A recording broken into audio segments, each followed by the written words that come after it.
नमस्ते दोस्तों, कहानियाँ दिल की में स्वागत है।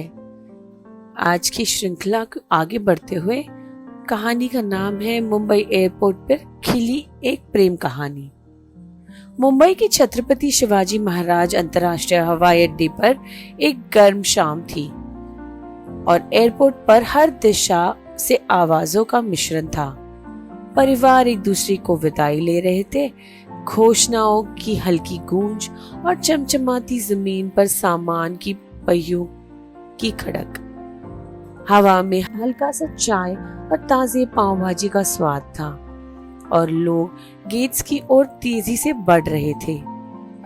माया एक 26 वर्षीय आर्ट क्यूरेटर, जिनकी व्यक्तित्व बड़ी ही जीवंत थी, अपनी फ्लाइट के लिए देर कर रही थी और काले रंग की साड़ी जिसमें एक चमड़े की जैकेट के साथ पहना था उसे अन्य यात्रियों के बीच एक अलग पहचान दिला रही थी। वह पेरिस में एक प्रदर्शनी देख रही थी जो एक ऐसा अवसर था जिसे उसने सालों से काम किया था, लेकिन आज रात उसे प्रदर्शनी से अधिक एक चीज की चिंता थी कि वो अपनी फ्लाइट लगभग मिस करने वाली थी। वह तेजी से अपने गेट की ओर दौड़ रही थी, फोन, बोर्डिंग पास और हैंडबैग को संभालते हुए। तभी उसकी टक्कर एक आदमी से हो गई जो गर्म चाय का कप पकड़े हुए था। चाय उसके बैग पर गिरी और माया ने घबराते हुए एक शोर मचाया। उसकी साड़ी पर अब एक सख्त दाग लग गया था। मुझे बेहद खेद है, उसने कहा, तुरंत अपने पर्स से टिश्यूज निकालते हुए, दाग को साफ करने की कोशिश करते हुए।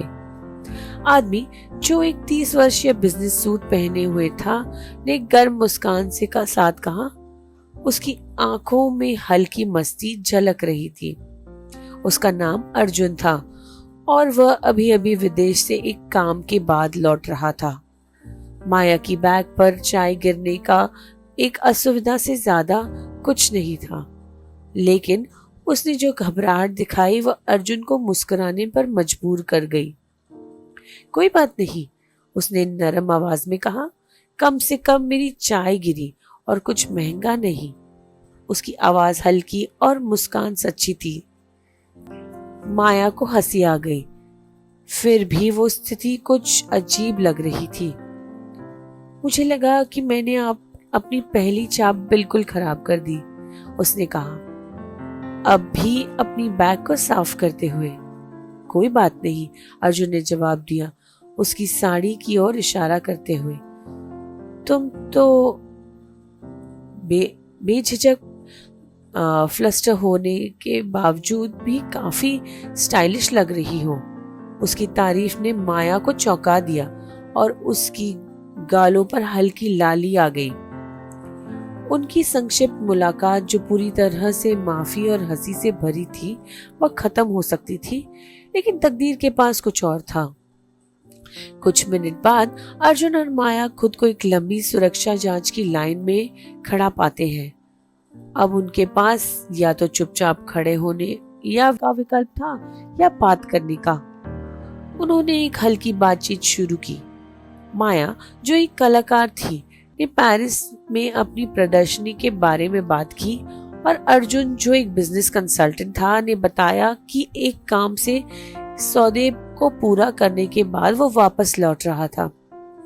उनकी बातचीत इतनी सहज और प्राकृतिक थी जैसे कभी कभी अजनबी एक दूसरे से जुड़ते हैं। माया ने अर्जुन को अपनी कला का प्रेम, गैलरी में बिताए गए घंटे और ग्लोबल प्रदर्शनी आयोजित करने का अपना सपना बताया। अर्जुन ने भी अपनी कहानी साझा की, कैसे वह कई सालों तक विदेश में काम कर चुका था और अब भारत लौटकर अपना खुद का व्यवसाय शुरू करने की योजना बना रहा था। अलग अलग पृष्ठभूमियों से थे, लेकिन उन्होंने एक दूसरे के समान रुचियां पाई और जो एक साधारण बातचीत शुरू हुई थी वह एक गहरी और अधिक सार्थक बातचीत में बदल गई। जब उनकी फ्लाइट की देरी का ऐलान होने लगा, माया ने अपनी घड़ी देखी। उसने एक लंबी सांस ली। अब पहले से थोड़ा कम तनाव महसूस कर रही थी। यह अजीब नहीं है, उसने कहा, कैसे एक छोटी सी बात जैसे चाय गिरना एक दिलचस्प बातचीत की शुरुआत बन सकती है। अर्जुन मुस्कुराया। अगर मैंने अपनी चाय नहीं गिराई होती तो तुमसे नहीं मिलता। उनकी मुस्कान अब सहज और स्वाभाविक थी। पहले की परेशानी पूरी तरह से खत्म हो चुकी थी। माया हंसी, ये महसूस करते हुए कि वो लगभग 1 घंटे से बात कर रहे थे। तुम जानते हो, उसने कहा, मैंने कितने एयरपोर्ट्स देखे हैं, लेकिन कभी भी फ्लाइट के इंतजार में इतनी दिलचस्प बातचीत नहीं की। माया की फ्लाइट अब बोर्डिंग के लिए तैयार थी। जैसे ही वह गेट की ओर बढ़ी, उसे एक अजीब सी घबराहट महसूस हुई। उसे जाना था, लेकिन अर्जुन के साथ उसका कनेक्शन अब भी हवा में था। उससे पहले कि वह जा पाती, अर्जुन ने फिर से बात की, इस बार एक खेल खिलवाड़ वाली आवाज में। मुझे उम्मीद है कि तुम यह नहीं सोचोगी कि मैं हद से आगे जा रहा हूं, उसने कहा, लेकिन क्या तुम संपर्क में रहने के लिए तैयार हो? मैं तुम्हारी प्रदर्शनी के बारे में और जानना चाहता हूँ। शायद जब तुम वापस आ जाओ तो चाय पर मिलते हैं। माया का दिल धड़क उठा और उसने मुस्कुराते हुए कहा, जरूर, और उससे अपनी संपर्क जानकारी एक छोटे से कागज में लिखकर दे दी। अर्जुन ने हंसी से साथ कहा, शायद जब तुम पेरिस नहीं जा रही हो। एक आखिरी लहर के साथ माया गेट की ओर बढ़ी, लेकिन जैसे ही उसने पीछे मुड़कर देखा, उसने अर्जुन की हल्की सी मुस्कान देखी। उसने फिर से हाथ हिलाया। उसका दिल तेजी से धड़क रहा था। कुछ था उसकी नजर में, कुछ ऐसा जो महज संयोग से ज्यादा था। महीने बीत गए, लेकिन माया और अर्जुन संपर्क में ही रहे। वह नियमित रूप से मैसेजेस करते, लंबी ईमेल्स भेजते और फोन पर अपने सपनों, अपने जीवन और उन नई शुरुआतों के बारे में बात करते जिन्हें वह दोनों चाहते थे। माया की पेरिस में प्रदर्शनी सफल रही और अर्जुन का बिजनेस आइडिया धीरे धीरे आकार लेने लगा। जो एक एयरपोर्ट पर संयोग से मुलाकात थी, वह अब एक सच्चे संबंध में बदल चुकी थी। हालांकि दूरी थी, वे एक दूसरे से ऐसे जुड़ते गए जो केवल डिजिटल स्क्रीन से ज्यादा थे।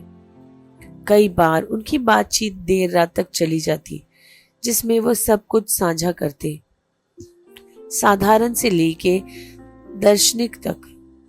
माया ने अर्जुन को अपनी प्रदर्शनी की तस्वीरें भेजी और अर्जुन ने अपने बिजनेस की प्रगति को साझा किया। दोनों को यह साफ था कि वे जो साझा कर रहे थे वह कुछ खास था। 1 साल बाद माया अपनी दूसरी सफल प्रदर्शनी के बाद मुंबई वापस लौटी।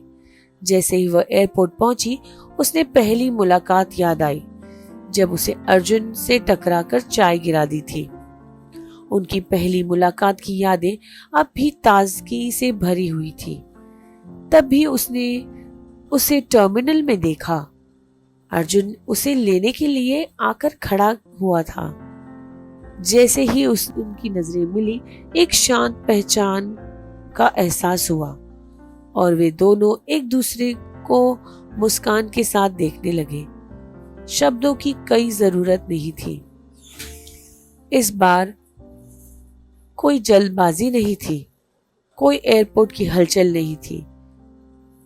माया और अर्जुन ने जो यात्रा की, शारीरिक, मानसिक और भावनात्मक रूप से, और जो प्रेम एयरपोर्ट पर अचानक खिलकर उभरा था, वह अपनी असली घर में पहुंच चुका था। वे एक दूसरे की ओर बढ़े, हाथों को बढ़ाते हुए, ये जानते हुए कि यह एक नए अध्याय की शुरुआत है, एक प्रेम कहानी जो सबसे अनपेक्षित जगह शुरू हुई थी। हमें आशा है आपको आज की कहानी पसंद आई। Please do like, share, subscribe. Thank you.